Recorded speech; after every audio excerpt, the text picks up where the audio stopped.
우리의 구원자, 메시아, 하나님의 아들이 아기의 모습으로 이 땅에 오셨습니다.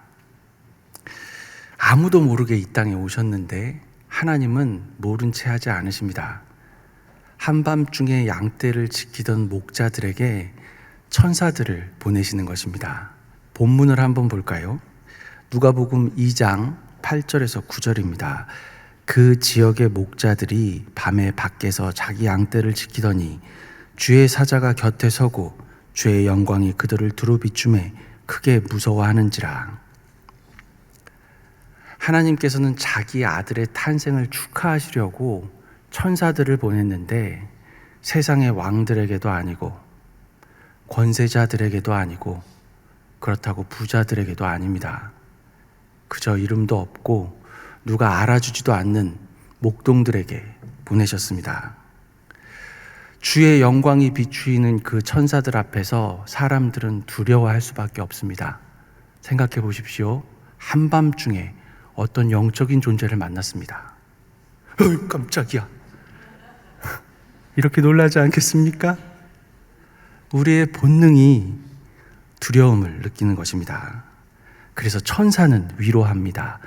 두려워하지 말아라. 너희의 속마음을 꿰뚫어 보고 너희를 심판하려고 이 자리에 온 것이 아니다. 안심하라는 것입니다. 그리고 말씀합니다. 보라, 내가 온 백성에게 미칠 큰 기쁨의 좋은 소식을 너희에게 전하노라. 오늘 다윗의 동네에 너희를 위하여 구주가 나셨으니 곧 그리스도 주시니라. 목자들이 제정신을 차릴 수 있도록 안심을 시키고 나서 천사들은 큰 기쁨의 소식을 전합니다. 우리를 위하여 구주가 나셨다는 것입니다. 이 말이 무슨 말입니까? 구주가 나셨다는 말이 어떤 의미입니까? 우리를 구원할 존재가 태어났다는 말입니다. 이것은 반대로 구주가 나지 않으셨다면 우리는 구원받지 못하는 존재였다는 것을 뜻합니다. 여러분에게 예수님께서 이 땅에 오신 것이 큰 기쁨이 되십니까? 당연히 큰 기쁨이 됩니다. 하지만 수많은 사람들이 예수님 오신 것에 대해서 별로 관심이 없습니다. 왜냐하면 그 많은 사람들이 자신에게 구원이 필요하다는 것을 알지 못하는 그런 이유 때문입니다. 다르게 표현하면 우리 모두는 멸망할 수밖에 없다는 것을 알지 못하는 것입니다. 사랑하는 여러분, 목동들이 천사들을 만나 크게 두려움을 느낀 것처럼 우리도 전능하신 하나님 앞에서 두려움을 느끼고 우리 모두가 멸망할 수밖에 없는 존재라는 것을 인식해야만 예수의 나심은 우리에게 큰 기쁨이 됩니다.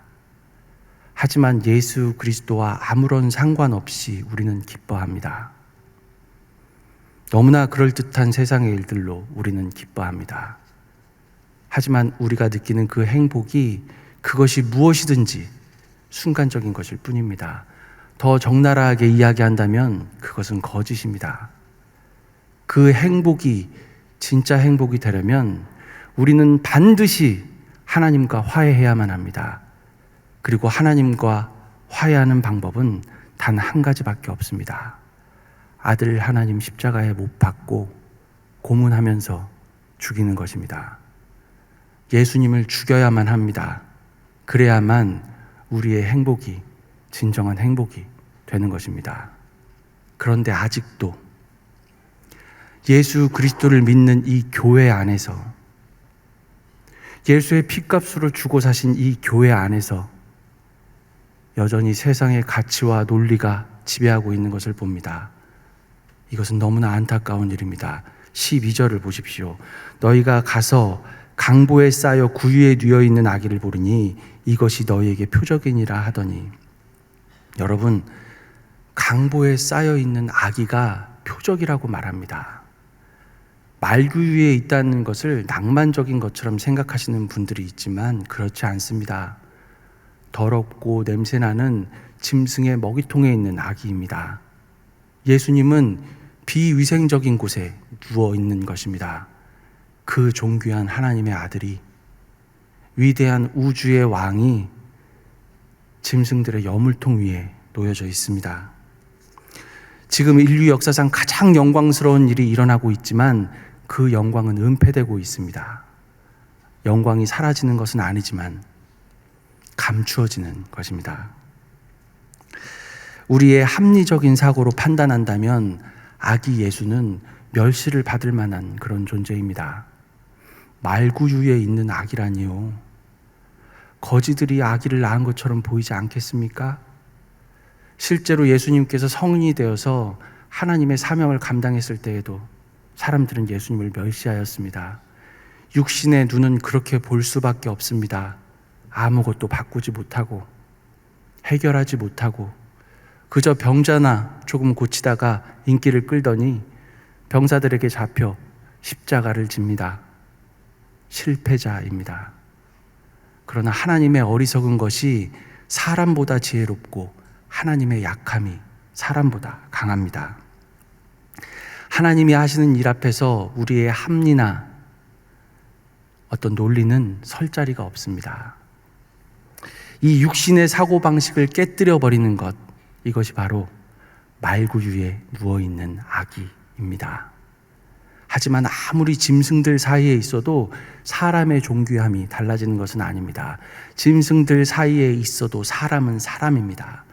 마찬가지로 존귀한 하나님의 아들이 비록 천박한 인간의 몸을 입고 이 땅에 오셨지만 그분의 존귀함은 조금도 달라지지 않습니다. 이것이 표적입니다. 그리고 그것을 이렇게 하나님께서는 증명하십니다. 13절을 보시면 호련히 수많은 천군이 그 천사와 함께 하나님을 찬송하여 이르되, 하늘의 영광이 비치는 천사들을 보는 것만으로도 우리는 엎드러질 수밖에 없습니다. 그런데 하나님께서는 자신의 아들의 탄생하는 기쁨, 그 기쁨을 표현하는 것을 절제하지 않으십니다. 목자들의 눈을 열어서 수많은 천군들을 보여주십니다. 하늘의 군대입니다. 하나님께서는 실질적인 힘과 권세를 가지고 계신 분입니다. 여러분이 이 군대와 싸워서 이길 수 있다면 얼마든지 세상의 가치를 따라 살아도 됩니다. 하지만 어느 누구도 이 군대와 맞설 수는 없습니다. 우리는 잘 생각해야 합니다. 수많은 천군과 천사들은 전능하신 하나님을 한 목소리로 찬양합니다. 지극히 높은 곳에서는 하나님께 영광이요, 땅에서는 하나님이 기뻐하신 사람들 중에 평화로다.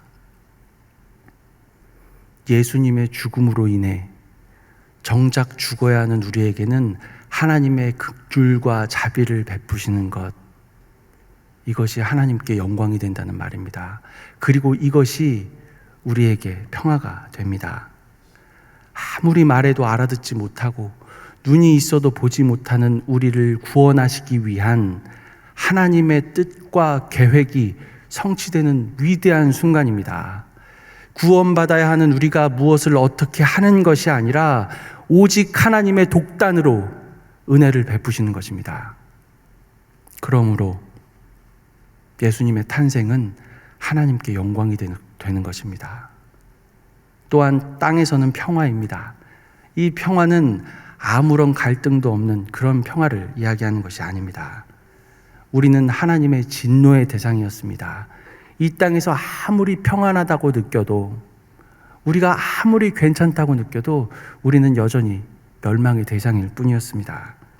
그러나 예수님 때문에 우리는 하나님과 화해하게 되었고 이 땅의 평안은 완성된 것입니다. 여전히 세상은 험난하고 갈등도 많지만 우리 마음속에 있는 이 하늘의 평안은 이미 시작되었습니다. 하나님을 향한 우리의 믿음이 진실된 것이라면 어느 누구도 이 평화를 빼앗거나 흔들 수 없습니다. 그런데 성경은 왜 모든 사람에게 평화라고 말하지 않고 하나님이 기뻐하신 사람들 중에 평화라고 이야기하는 것일까요? 하나님께서 우리에게 베푸시는 긍휼과 자비는 이유가 없기 때문입니다. 이것이 핵심입니다. 하나님께서 선택하셨다, 선택하지 않으셨다, 이런 관점으로 이야기할 수도 있지만 이것보다 더 중요한 것이 바로 이것입니다. 하나님의 사랑은 이유가 없습니다. 이유가 있어서 우리를 선택하시는 것이 아니지를 않습니까? 이것을 이해해야만, 이것을 제대로 이해해야만 우리는 어떤 마음가짐으로 이 세상을 살아야 하는지를 알 수가 있습니다. 내가 이렇게 무엇을 했으니 난 이런 것들을 받을 만하다, 받아야 한다, 이런 마음을 버려야 합니다. 난 평생을 반듯하게 살아왔다. 난 이런 것들을 누릴 만하다. 난 내 권리를 찾으면 된다. 이런 마음을 버려야 하는 것입니다. 우리가 아무런 값 없이 하나님의 기뻐하시는 뜻에 따라 구원받았다는 것을 깨달았다면 오직 우리는 하나님의 긍휼과 자비를 받으면 됩니다. 이것이 전부입니다. 사랑하는 남서울의 성도 여러분, 우리는 하나님을 찬양해야 합니다. 이 가슴 속에 끓어오르는 감사와 열정을 표현하십시오. 하나님의 사랑을 알고도 우리가 잠잠하다면 돌들이 소리 지를 것입니다. 지극히 높은 곳에서는 하나님께 영광이요, 땅에서는 하나님이 기뻐하신 사람들 중에 평화로다. 하나님께서 아무 이유 없이 기뻐하신 사람들이 누구입니까? 바로 우리들입니다. 아무런 값 없이 베푸시는 하나님의 긍휼과 자비를 마음껏 누리시는 저와 여러분 되기를 우리 주님의 이름으로 축복합니다.